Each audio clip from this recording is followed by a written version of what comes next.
Hi guys, I wanted to give you a brief introduction to my setup for my designated Marksman rifle, which is an M1A loaded match grade trigger, outfitted with a Vortex Viper 4x16x50 front focal plane scope. You're going to need a cheek riser for this kind of application. This one I bought from TNVC. It works fine. Also holds a spare mag, which is nice. And I've also outfitted the scope with a Burris Fast Fire red dot to accommodate the pop-up short range challenges that you may have while you're doing your longer range work. This is a close-up of the Burris Fast Fire 8 MOA red dot that's clamped to the scope at just about a 45-degree cant. And again, that's there to accommodate short range pop-up challenges that you may have while you're doing your longer range work. And it works great. I think it's a great addition. Highly recommend you have something like this because typically your scope's going to be dialed up, and if you encounter a short range challenge, you want to be able to engage that challenge quickly.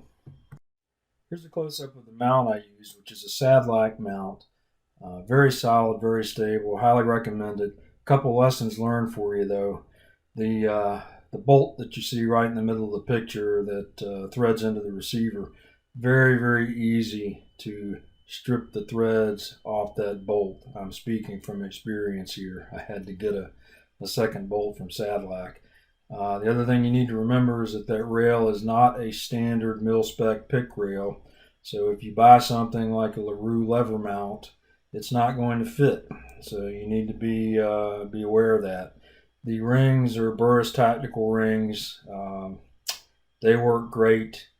The specs for the scope require 15 to 18 inch-pounds on the screws for the rings. So make sure you get yourself a torque wrench and definitely adhere to that requirement.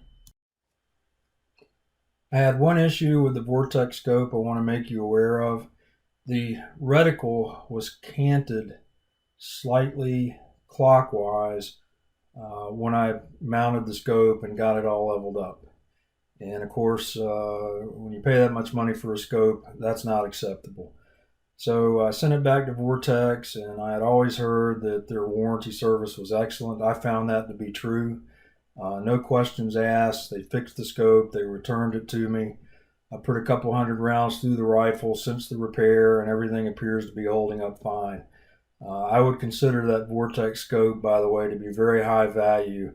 I think you get a lot of high-end characteristics and capabilities for a much more reasonable price compared to something like a Night Force or a US Optics. So I've got really nothing but good things to say about Vortex. I'm going to zero this rifle at 200 yards. So with that said, let's take it out to the range and see how it performs.